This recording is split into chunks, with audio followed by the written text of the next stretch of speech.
The individual comes first. The individual is primary. The autonomy of the individual is the natural state of the individual.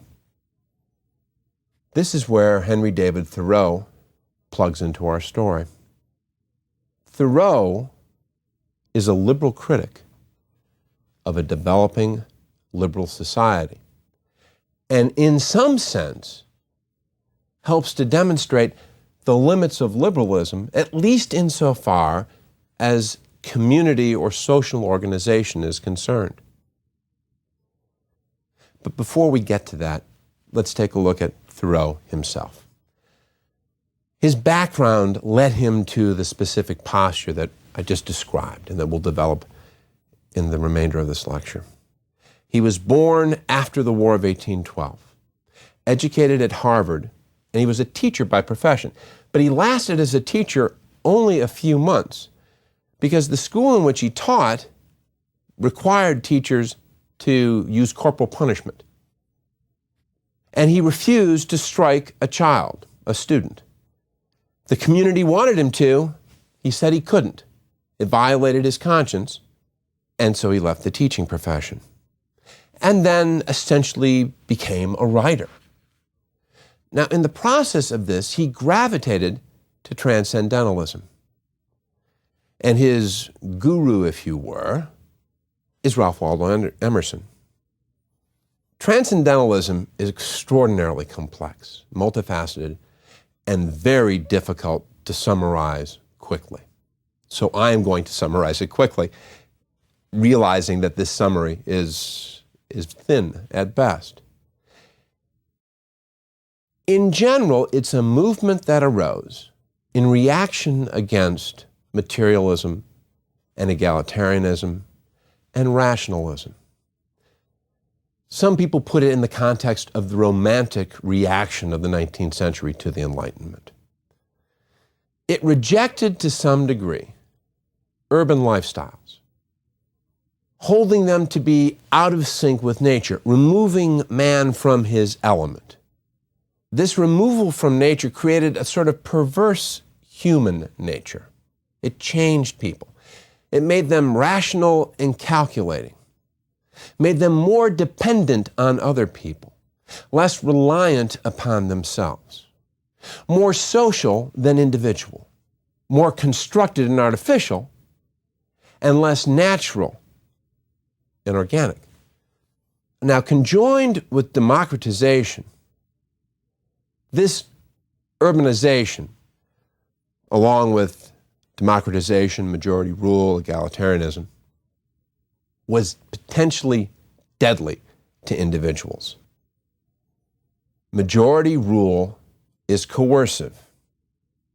Transcendentalism stressed self-reliance, self-development in harmony with nature, and rejection of traditional sources of authority, whether they come from the one, the few, or the many. The truth is something the individual seeks through a development of the whole person and not just part of the person. Thoreau's literary works grew out of this intellectual tradition. In fact, Walden, which was published in 1854, is an ode to the simple life, living in concert with nature. In this instance, nature was a plot of land that Ralph Waldo Emerson owned outside of Boston.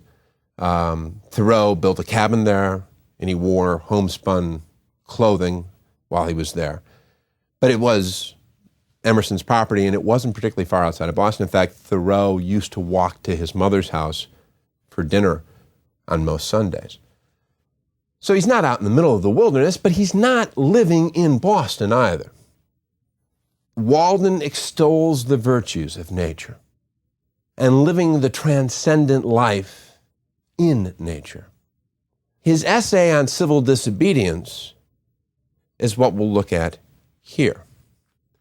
This isn't to say that Walden isn't important. It influences environmental movements over time, Roosevelt and the like, but civil disobedience really contains the crux of Thoreau's political statement. Now realize that transcendentalism as a political philosophy really didn't have much traction. It wasn't concerned with the political, it wasn't really concerned with the social, it was concerned with the individual reinventing him or herself. There are, however, political implications that grow out of Thoreau's transcendentalism because of the strong moral attachments he had, in particular his opposition to slavery. That is the context in which civil disobedience is produced. It's its most explicitly political writing. It was spurred by an overnight experience in jail. He was jailed for not paying his poll taxes, the taxes you need to pay to support the electoral system. He didn't write Civil Disobedience when he was in jail. That's a common misconception. He wrote it after the fact. But he wrote it about the night he spent in jail. He only spent one night in jail because some sources say a friend, other sources say Emerson, bailed him out after 24 hours. But he went to jail, he exercised civil disobedience because he opposed the Mexican War. He opposed the Mexican War because he felt it was being fought to spread slavery further and further across the South. And he refused to be a part of anything that would extend slavery, so he refused to pay the poll tax. Now, obviously, the poll tax in Boston, Massachusetts is not supporting the war. So in a sense, this is a dramatic gesture without any real policy impact. But Thoreau's position was Massachusetts was sending troops to fight in the Mexican War, and therefore any obedience to the state, any payment to the state, would advance that cause, a cause he found morally repugnant. And so he refused to pay the taxes. Now, in his essay on civil disobedience, we see well-defined his understanding of the relationship between the individual, society, and the government. And the core of that is, it's a tenuous relationship. It's a difficult relationship.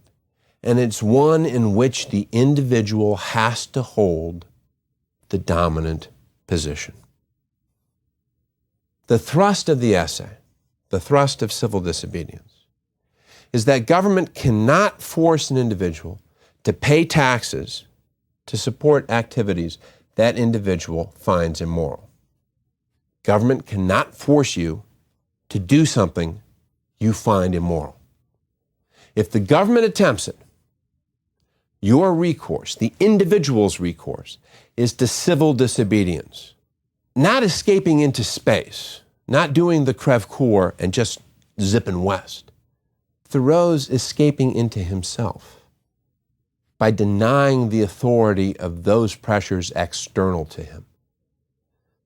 Now, this is strongly liberal, strongly individualist. The notion is, at nature, liberals believe no constraints on your choices, your actions are permissible, are justifiable. You have a natural right to do what you choose. Thoreau eschews natural rights. He doesn't talk about them. But he does talk about individualism.